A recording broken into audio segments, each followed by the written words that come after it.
All right, let's get started with 8.4, the point slope form of a line. We're already familiar with slope-intercept form of a line. This is another form that we can write a line in here. And this form kind of looks like this when we have some numbers inserted for the slope and then the point that's on the line. Okay, and so it's not too bad if you practice this a little bit. You'll start to realize that this here, these two numbers correspond to the starting point of the line or a point on the line. And what I remember is that this comes out and sits up front, and we have to remember to change the sign of what we see here just because the way the formula is written. So 2 is the x value, and then we'll pull off this -4, but we have to remember to change the sign, and that's going to be our starting point of our line. Okay, so 2, 4. Let's see, over 2, 1, 2, and up 1, 2, 3, 4. So 2, 4 is about right here, right? And then, since we know that is the starting point, and we know how slope works, the slope is 3 over 2. That's our m value. This is the rise or drop and the run.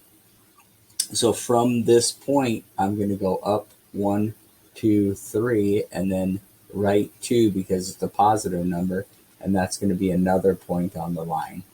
If I needed to state the coordinates of that point, I would have to count how far over to the x and then up on the y if I needed that. And that's going to be where the line is then. Okay.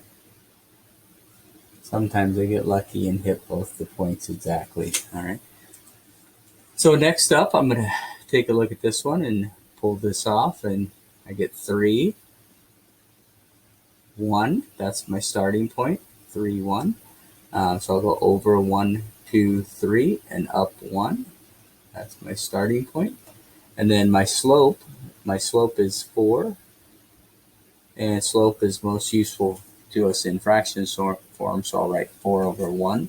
So from this starting point, okay, I'll go up 1, 2, 3, 4, and over 1, and that's going to be another point on the line.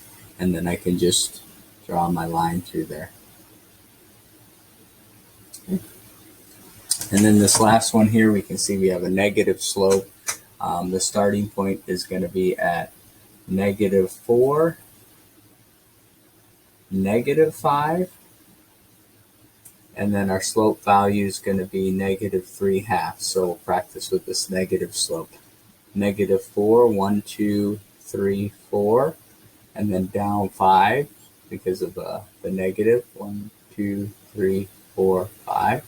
So about right here. And then a slope of -3, 2. Remember, this means a drop of 3. So I'll go down 1, 2, 3.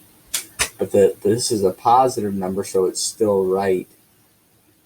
And I'll go over 1, 2. That's going to be another point on the line. Okay, and then I can just draw the line through here. Okay. So that's a little bit of graphing with the point slope form. Remember to change the signs when you pull the values off for the x and the y the starting point, and then just be careful to count your slope correctly. Thanks.